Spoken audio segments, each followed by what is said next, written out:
মানুষ অনেক রকমভাবে ভাবার চেষ্টা করে কোনো ভয়ঙ্কর অভিজ্ঞতার মুখোমুখি হলে সে কি করবে। অনেকেই মনে করে সে হয়তো অজ্ঞান হয়ে পড়বে বা পালানোর চেষ্টা করবে। সেগুলোই স্বাভাবিক ব্যবহার এই ক্ষেত্রে। কিন্তু অনেক সময় মানুষ এরকম কোনো ঘটনার মুখোমুখি হলে সাহসিকতারও পরিচয় দিতে পারে। সেটা হওয়া খুবই স্বাভাবিক একটা ব্যাপার, আর সেটা বেশিরভাগ মানুষের ক্ষেত্রেই বলা চলে। আর এই ক্ষেত্রে অন্তিকের জন্যও বলা চলে। সাইকেলের পিছনে ভার অনুভব করার পর থেকে অন্তিকের ভেতরে এক অদ্ভুত সাহসিকতার অনুভূতি ঘটে।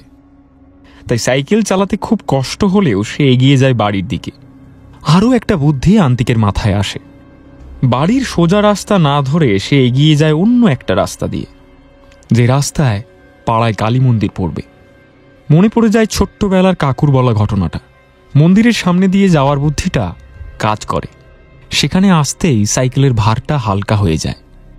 অন্তিক অনুভব করতে পারে কেউ যেন চলতি সাইকেল থেকে নেমে গেল। মাটিতে জোরে পা রাখার শব্দও সে পায়। তারপর অন্তিক তাড়াতাড়ি সাইকেল চালিয়ে বাড়িতে ঢুকে যায়। দেরি হওয়ার জন্য খুব বকুনি খেয়েছিল অন্তিক, কিন্তু এই অভিজ্ঞতার কথা সে বাড়িতে জানায়নি। ভেবেছিল বাবা মাকে বেকার ভয় দেখিয়ে লাভ নেই।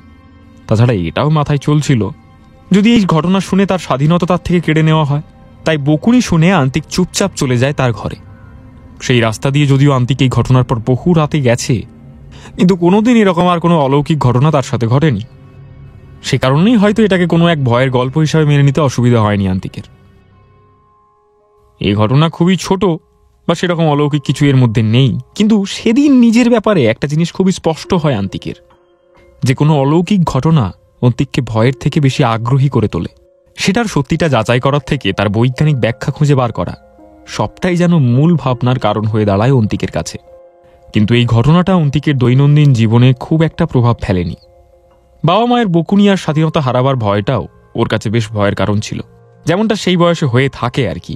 আর এই ঘটনা অন্তিক কোনোদিনই কাউকে বলেনি, কারণ এটা এতটাই তুচ্ছ ছিল যে লোকজন বলবে অন্তিক হয়তো বানিয়ে বানিয়ে এই সমস্ত কথা বলছে। বা অন্তিক রাস্তাটার চারিধারের অবস্থা দেখে এতটাই ভয় পেয়েছিল যে বাকি জিনিসটা হয়তো অন্তিকের মাথা নিজেই কল্পনা করে ফেলেছিল। আসলে লোকের থেকেও বেশি সেটা অন্তিকের নিজেরই মনে হয়েছিল, কারণ সেই ঘটনার পেছনে এর থেকে ভালো যুক্তি আর ছিল না। তবে আজ আর অন্তিকের কাছে যুক্তি নেই। এই ঘটনার ব্যাখ্যা আজ অন্তিক যুক্তি দিয়েও করতে চায় না। আজ অন্তিকের বিশ্বাস সেই ঘটনা ছিল এক অলৌকিক প্রকৃতির, কারণ এরপরে আরও কিছু অলৌকিক ঘটনা ঘটে অন্তিকের সাথে। আর সেটা দিয়েই শুরু হয় অন্তিকের পরের অভিজ্ঞতার কথা। একটু আগেই বললাম, কোনো খারাপ অবস্থার মুখোমুখি হলে মানুষের ভেতর এক অদ্ভুত সাহসিকতা জন্ম নেয়, আর সেই সাহসিকতাই তাকে সাহায্য করে সেই খারাপ অবস্থা থেকে তাকে বেরোতে। অন্তিকের বিশ্বাস ছিল ওর সেই সাহসিকতা প্রচুর পরিমাণে আছে, কিন্তু সেই সাহসিকতাও একটা সময় ফুরিয়ে যায়। সেটা অন্তিক বুঝতে পারে এই ঘটনার পর। অন্তিকের জীবনে ছোটবেলা থেকে হওয়া সব অলৌকিক ঘটনার কথা বললেও এইটা পুরোপুরি অন্য রকমের। এই ঘটনা অন্তিকের জীবনে হওয়া দ্বিতীয় সব থেকে ভয়ঙ্কর ঘটনা, আর সেটাই বলার পালা এবার।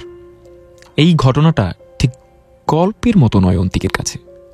বহুবার গল্পের মতো বলার চেষ্টা করেছে সে, কিন্তু সাহস করে পুরোটা কোনোদিন বলতে পারেনি। তখন সবে উচ্চ মাধ্যমিক পরীক্ষা শেষ হয়েছে অন্তিকের। পরীক্ষার কয়েকটা দিন খুবই ভয়ে ভয়ে কেটেছিল অন্তিকের।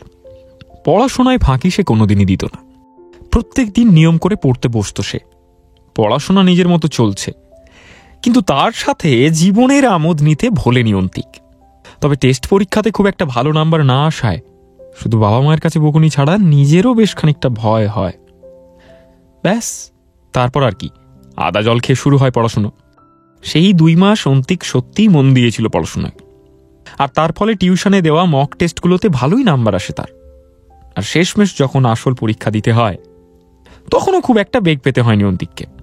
বেশ পরীক্ষা দিয়ে এসে যেন যুদ্ধ জয় করে এসেছে এমন একটা ভাব হয় অন্তিকের। ব্যাস, তারপর আর দেখে কে? সারাদিন কম্পিউটারে বসে গেম খেলা, না হলে বাইরে বন্ধুদের সাথে খেলতে যাওয়া, আড্ডা দেওয়া। বাড়িতে প্রায় আর দেখতেই পাওয়া যেত না অন্তিককে। বাড়ির লোকেরাও দেখেছে শেষের দিকে তার ছেলে ঠিক কতটা খেটেছে, তাই তারাও আর অন্তিককে বাধা দেয় না। অন্তিকের জীবনেও যেন এক বাউন্ডেলে নিয়ম বাঁধা পড়েছিল সেই সময়। সকালে বা বলা উচিত দুপুরে ঘুম থেকে ওঠা, তারপর কোনো এক গল্পের বইয়ে মনোযোগ দেওয়া, আর বিকেলে ক্রিকেট খেলতে যাওয়া। ক্রিকেট খেলা শেষ হলে এক বন্ধুর বাড়িতে গিয়ে কম্পিউটারে গেম খেলা। সব শেষে প্রায় রাত 9:30 নাগাদ বাড়ি ফেরা।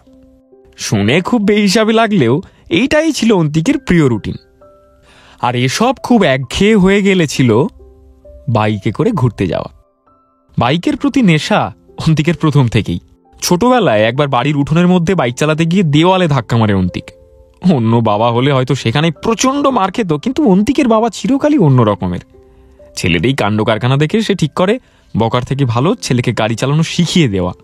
তাতে ছেলের গাড়ি চালানো শেখার নেশাও মিটবে, আর বাইক চালাতে জানলে ওরকম অঘটন ঘটার সুযোগও কম। তাই ক্লাস 10-এ পড়াকালীনই অন্তিককে গাড়ি চালানো শিখিয়ে দেয় তার বাবা। অন্তিকের এই বাইক চালানোর প্রতি নেশা তার বাবার থেকেই পাওয়া। অন্তিকের মায়ের কাছে তার বাবা খুব বকুনি খেয়েছিল। ওর মা রেগে গিয়েছিল এইটুকু ছেলেকে বাইক চালাতে দেওয়ার জন্য, কিন্তু অন্তিক বা তার বাবা এইসব কথায় কান দেয়নি। তবে সবসময় বাইক চালানোর অনুমতি ছিল না অন্তিকের। উচ্চ মাধ্যমিক দেওয়ার কিছুদিন পরেই অন্তিকের 18 বছর পূর্ণ হয়, আর তার সঙ্গে সঙ্গেই অন্তিক ড্রাইভিং টেস্ট দেয় আর হাতে পেয়ে যায় ড্রাইভিং লাইসেন্স। তারপর থেকে অন্তিকের যখনই বিরক্ত লাগতো সে বেরিয়ে পড়তো বাইক নিয়ে। যেদিকে মন চায় ঘুরে আসতো। বেশিরভাগ দিনই সেটা হতো দিনের বেলা, কিন্তু অন্তিকের খুব ভালো লাগতো যদি সন্ধ্যা বা রাত্রিবেলায় বাইক নিয়ে সে বেরোতে পারত। যখন রাস্তা প্রায় ফাঁকা হয়ে আসতো, রাস্তার ধারে মিটমিট করে জ্বলতে থাকা স্ট্রিট ল্যাম্পের আলো আর তার সাথে মিশে থাকা চাঁদের আলো আস্তে আস্তে দিশাহীনভাবে চলতে থাকা একটা অদ্ভুত শান্তির ভাব দিত অন্তিককে। আর এরকমই এক রাতে ঘটেছিল অন্তিকের দেখা অন্যতম ভয়ঙ্কর সেই ঘটনা, যেটা অন্তিক সবচাইতে বেশি ভালোবাসত। একদিন সেটা করতে গিয়েই এরকম বিপদের মুখে পড়তে হবে তা সে স্বপ্নেও ভাবেনি।